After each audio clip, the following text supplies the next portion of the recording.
What's going on, guys? Figured while I had this knife in my hand and I just got done shooting that other video about Snapseed, I figured I'd go ahead and show you this. So a little bit different background. We'll see if it works. We're just in my living room here on my coffee table. This is the Strider PT. And not my knife, is just here for some carbidizing work. Because you can see a little bit of a sticky lock. We'll be able to fix that. Very smooth though. I just wanted to give some people a size reference and give my opinions on this knife.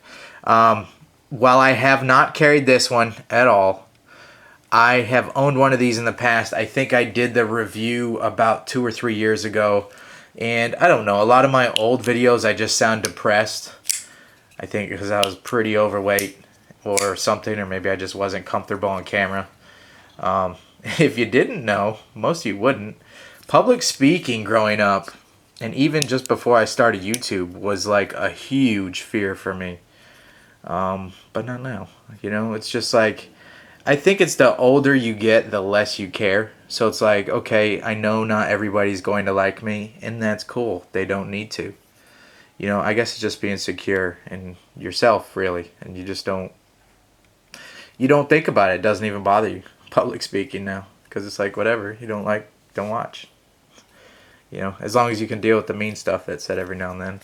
And that's not even that often. Positive stuff is said way more than the negative stuff. So anyways, I appreciate you guys for that.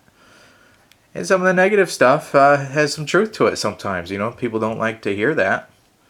But it's true. Sometimes the haters actually can educate you and make you a better person.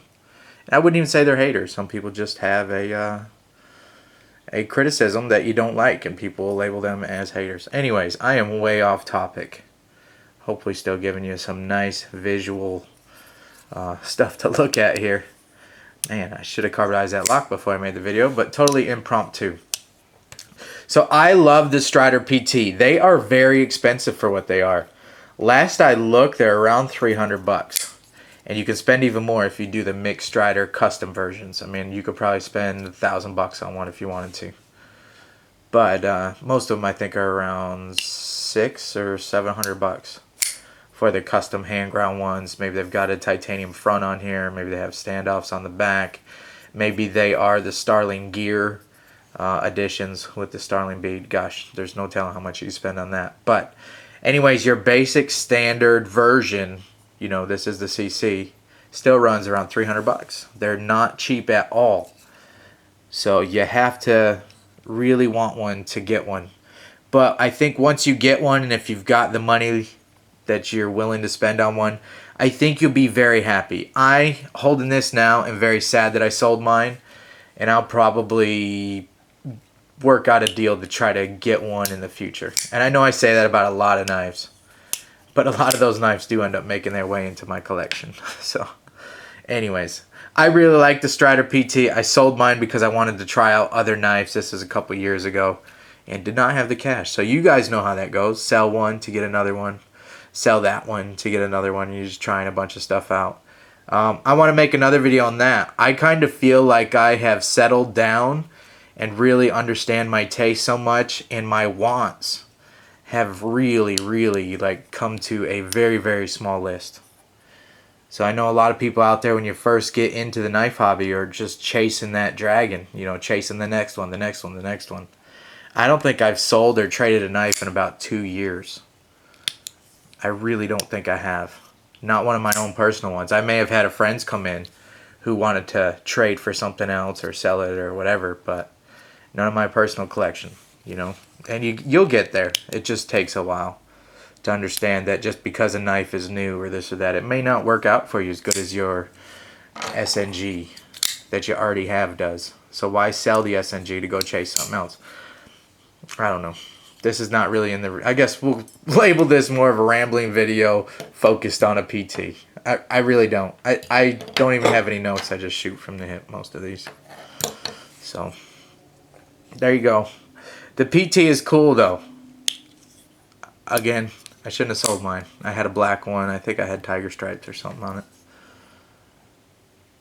The workmanship is great besides that lock stick. Maybe the carbidizing something didn't go right on that. Maybe there's a little bit of lubrication on that tang. Some oil found its way in there.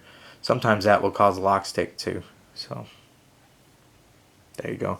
You can see Strider uses a smaller pivot on these PTs, which is fine. It's a proprietary clip. Not clip, proprietary pivot. I might be able to fashion some sort of homemade bit to get that out. Maybe put some brad nails in a piece of wood on two sides that line up, and I'll be able to adjust the pivot. I don't know. I'm going to have to get with the owner there and talk to him and see if I can even carbonize this, because I obviously have to take it apart to get it to the titanium lock face. Nice lockup though. I mean, really, that's about where I like them, where this whole thing is mostly engaged here. I already went over that a bunch. To me, that's perfect. Here's my other one. Right? So that could even go a little bit deeper in my eyes. But it might over time. Maybe it won't. I'll be fine either way. Let's see where this one's sitting at. Yeah, it's pretty good too. This video is not on this, but what a knife, huh? The double gunner grip. I had one of these in the past. I really, really do like them, but you have to be so conscious of pulling this guy in and out of your pocket. I liked it. I used to like to lift up this pocket clip as I'm pulling it in and out of my pants so it really wouldn't chew it up.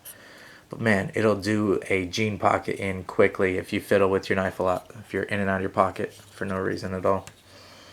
But they are really nice. I think the ultimate SNG may have a double gunner grip front on it and a smooth CC style back on it. And I know I've seen a few like that several years ago. So I know that configuration was produced, maybe in a very limited number, but they are out there. You could mix and match and make your own, but again, you'd void your awesome Strider warranty. Anyways, yeah, we're rambling now. Pull it back to the PT. It is a little bit larger than your Spyderco Dragonfly. So if you like your Dragonfly and you find it really useful, but you just want a little bit more handle to fill up your hand, and the Dragonfly does fit great. With the shorter handle, you get a little bit more of a compact in your pocket. This will fit in your watch pocket. Most watch pockets of your jeans. This feels great in your hand, but this feels better. I mean, it's going to cost you, but it does feel better. I feel like I have a lot more control over this blade. Blade stock is not too crazy. Here is a regular SNG versus that. So again, this is more along the EDC line. Just like I showed you guys that SJ a few days ago. Maybe I haven't posted that video yet. I don't know. It's uploaded and ready to go. So maybe I'll let that go live today and then post this up the next day. I should have brought that SJ in here. But anyways. Fit finish is great. No side to side, no up and down. Of course, with that little bit of lock stick in there. And you have the press through pin there. You guys already know all about that. Single side G10, no liner underneath. You already know that. You know how Striders are built. But I'm saying it's about the same thing. It's just a smaller version of it all the way around. And they are tiny. So I'm trying to give you a little bit of a size idea here and let you know what I think about them. I think they're great knives. Expensive. They're so expensive you're like, even though they're great knives. This is a Spyderco Delica. I'm not quite sure I want to have $300 into one. We'll see the blade lengths. So it's a little bit shorter than your Delica if you actually take the edge to edge. They're still useful little guys though. Here's a small Sebenza. Because you have so much control over that cutting edge.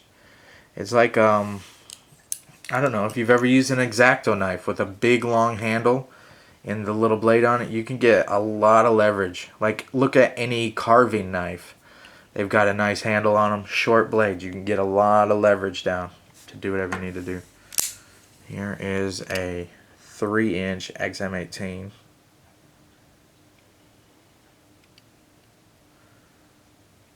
So there you go. If you want to look at cutting edge, you go cutting edge to cutting edge. Again, just like the Delica, just a little bit shorter. And there's your overall. They're nice. You just have to pay for them. $300 is you're getting into small Sebenza territory, really. Is it better than a small Sebenza? I don't know. It's totally different, you know. I would think that the small Sebenza would be a little more, have a little bit more utility for your everyday life. I don't feel like I personally could just carry this PT to work as an EDC. Maybe I could, but I know some things that I cut, I would be missing that little bit of extra blade length. About the Delica is about the smallest I can go on a main EDC blade. You know, I really can't take just my Dragonfly out and then pair it up with a Victorinox Cadet or something like that. I would probably be okay, but I just being the knife nut and having the collection I do, I wouldn't feel, I don't know, I wouldn't feel prepared for the day. You know, we're kind of weird like that. You know what I'm talking about. I like it. I really do. It feels very comfortable. There's enough on here to hold on to in all the positions that you normally carry your knife. It feels very, very nice. Very ergonomic. You're probably always going to be in this front finger choil in that. And then your thumb's probably always going to be right up here on this. On that little bit of jimping there. It's functional. It's not super grabby. That's 100% awesome to me. I don't like jimping that's too sharp. I would prefer to not have any jimping at all, but that's just me. There's probably a few of us out there, but I don't particularly care for it. There is no raised portion here, just like any other Strider design here. Very flush, but you can get in there because the way they recess this down, recess a little bit of that G10 there, is very easy to unlock. So there it is, shrunk down SNG, very shrunk down SMF, and they even shrink it all the way down. That's what I really like about when they take these hard use knives and shrink them. They also keep in consideration the blade stock. So a smaller knife doesn't need as thick of a blade as the SNG. And the SNG has a little bit thinner blade than the SMF. The SMF is just bigger all the way around. I do not have an SMF here to show you, but there you go. I wonder what the blade steel is. I don't see blade steel on here. Ooh, lock stick. Alright guys, that's the video. A little bit of a rant. Have no idea how I'm going to title this. I appreciate you guys for hanging out. Maybe I should do more videos from this backdrop. I don't know. I kind of like my other one in front of the window and all that. This is just on our coffee table. This is a cool knife. I would carry mine, I used to carry mine in my back pocket of my jeans. I don't carry a wallet in my back pocket. I carry a money clip in my front pocket, usually. So, there you go. Do with it what you will, but make an informed purchasing choice. Know it's small and it's expensive. But it is a great little knife. That's it. See ya.